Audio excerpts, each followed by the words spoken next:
कहते हैं जब किसी देश में कोई बड़ा बदलाव करना हो तो सबसे पहले उसकी शिक्षा नीति को बदलना चाहिए, और आज इसकी शुरुआत हो गई है।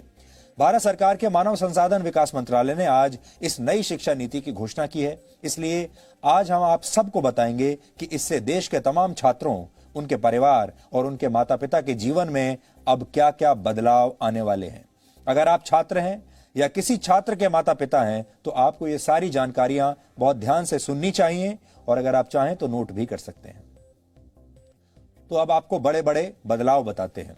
अब तक भारत की स्कूली शिक्षा व्यवस्था 10+2 के फॉर्मेट पर चलती थी, लेकिन अब इसे 5+3+3+4 के फॉर्मेट में बदल दिया गया है।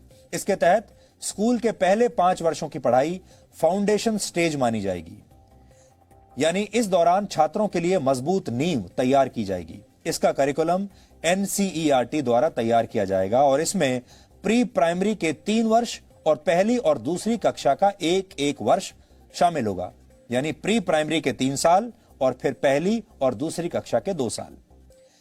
इसके तहत बच्चों को खेल कूद और अलग अलग गतिविधियों के जरिए पढ़ाई कराई जाएगी, यानी इन कक्षाओं के छात्रों के लिए किताबों का बोझ अब पहले जितना नहीं होगा। इसलिए हम कहेंगे कि जो छोटे बच्चे अब स्कूलों में जाएंगे और अपने शिक्षा की यात्रा को आरंभ करेंगे वो बहुत किस्मत वाले होंगे।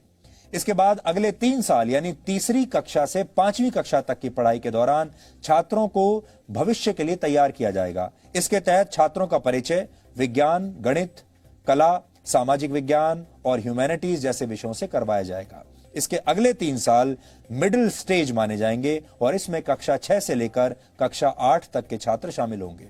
इस स्टेज में छात्रों को तय पाठ्यक्रम के मुताबिक पढ़ाया जाएगा और इसके बाद 9वीं से 12वीं कक्षा तक इस फॉर्मेट की 4 वर्षों वाली आखिरी स्टेज होगी। ये 4 साल की स्टेज होगी। इसमें छात्रों में किसी विषय के प्रति गहरी समझ पैदा की जाएगी, उनकी विश्लेषण क्षमता को बढ़ाया जाएगा और उन्हें जीवन में बड़े लक्ष्य निर्धारित करने के लिए प्रेरित किया जाएगा।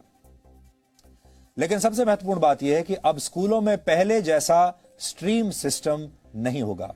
इसका मतलब यह है, यानी अगर आर्ट्स का कोई छात्र फिजिक्स की पढ़ाई करना चाहता है तो अब वो ऐसा कर पाएगा, और अगर अकाउंट्स का कोई छात्र, कॉमर्स का कोई छात्र इतिहास की पढ़ाई करना चाहता है तो वो भी ऐसा कर सकता है। लेकिन संभव है कि इसके लिए अलग अलग विषयों का एक पूल तैयार किया जाएगा और आपको उस पूल से ही अपनी पसंद के विषयों का चुनाव करना होगा। यानी अगर विज्ञान के छात्र को इतिहास में दिलचस्पी है और उसके पूल में ये दोनों विषय शामिल हैं, तब ही छात्र इनकी पढ़ाई एक साथ कर सकता है। हालांकि अभी इस पर पूरा स्पष्टीकरण आना बाकी है, लेकिन पहले की जो व्यवस्था होती थी, हमारे यहाँ 3 स्ट्रीम्स मानी जाती थी, या तो आप साइंस लेते थे या कॉमर्स लेते थे या आर्ट्स यानी ह्यूमैनिटीज लेते थे।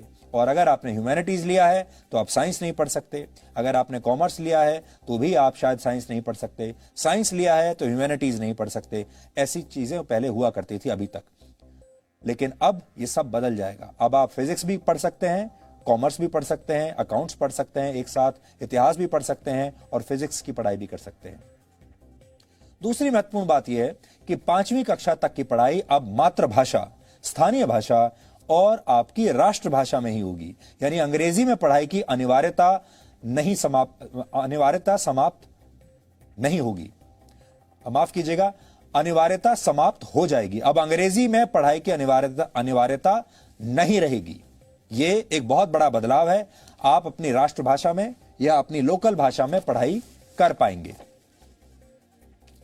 उदाहरण के लिए अगर आप 5वीं कक्षा तक अपने बच्चे को मराठी, संस्कृत या गुजराती भाषा में पढ़ाना चाहते हैं तो अब आप ऐसा कर पाएंगे, और अंग्रेजी सिर्फ एक विषय के तौर पर आपको पढ़ाई जाएगी। यानी स्कूलों का जबरदस्ती अंग्रेजीकरण का दौर अब समाप्त हो जाएगा।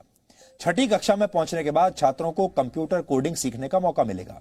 यानी अब भारत के छात्र चीन जैसे देशों की तर्ज पर छोटी उम्र में ही सॉफ्टवेयर और मोबाइल फोन एप्लीकेशंस बनाने की तकनीक सीख पाएंगे, और 6ठी कक्षा से ही छात्रों को इंटर्नशिप का भी मौका मिलेगा। यानी अगर किसी छात्र की किसी खास विषय में रुचि है और वो उसकी प्रैक्टिकल नॉलेज हासिल करना चाहता है तो वो इस विषय से जुड़ी इंटर्नशिप कहीं भी कर सकता है। उदाहरण के लिए अगर आपका बच्चा पेंटिंग करने का शौक रखता है तो वो किसी पेंटर के पास अब इंटर्नशिप के लिए जा सकता है। अगर आपके बच्चे को सॉफ्टवेयर में इंटरेस्ट है तो वो किसी सॉफ्टवेयर कंपनी में अब अपने स्कूल के दौरान ही इंटर्नशिप कर सकता है।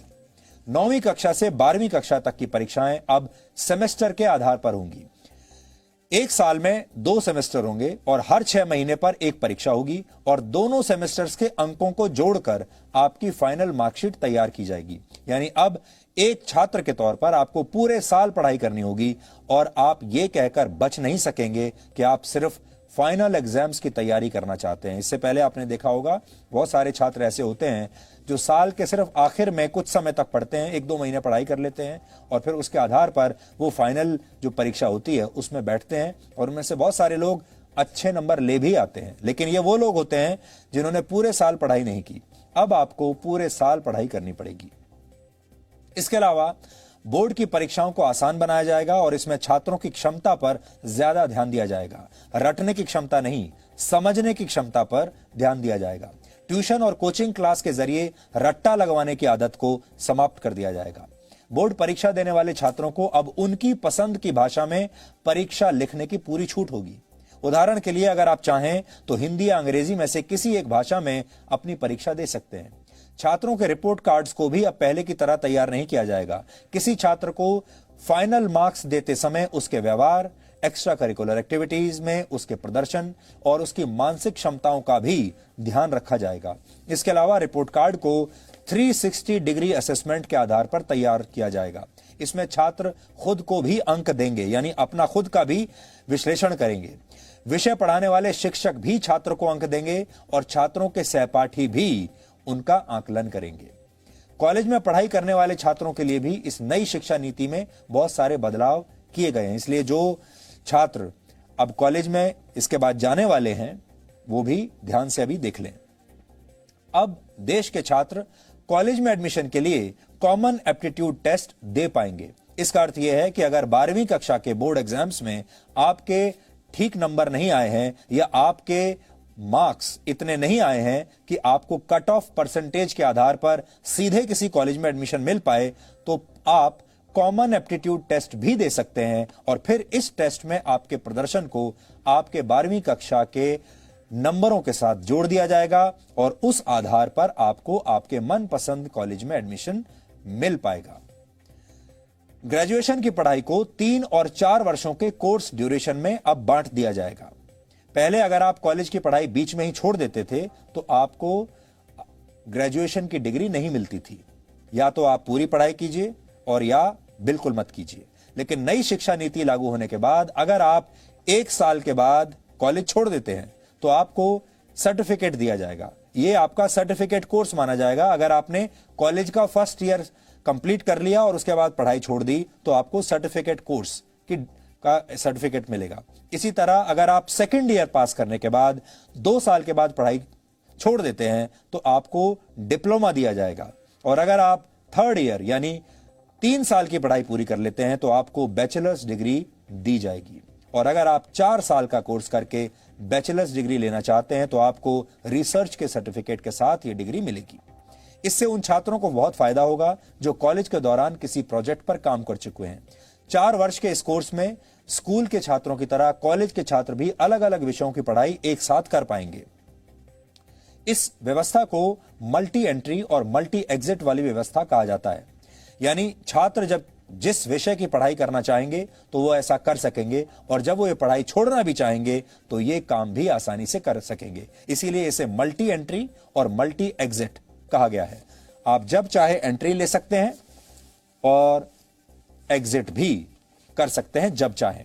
इसके अलावा एक एकेडमिक बैंक ऑफ क्रेडिट बनाया जाएगा। इसके तहत अगर आप एक से ज्यादा कोर्स एक साथ करना चाहते हैं तो आप ऐसा कर पाएंगे और जिस कोर्स को आप जहां तक कंप्लीट करेंगे उसके अंक इस क्रेडिट बैंक में जमा हो जाएंगे और फिर जब आप फाइनल डिग्री के लिए कोई कोर्स करेंगे तो उस क्रेडिट को इसमें जोड़ दिया जाएगा। यह पूरी व्यवस्था पूरी तरह से डिजिटल होगी, ऑनलाइन होगी।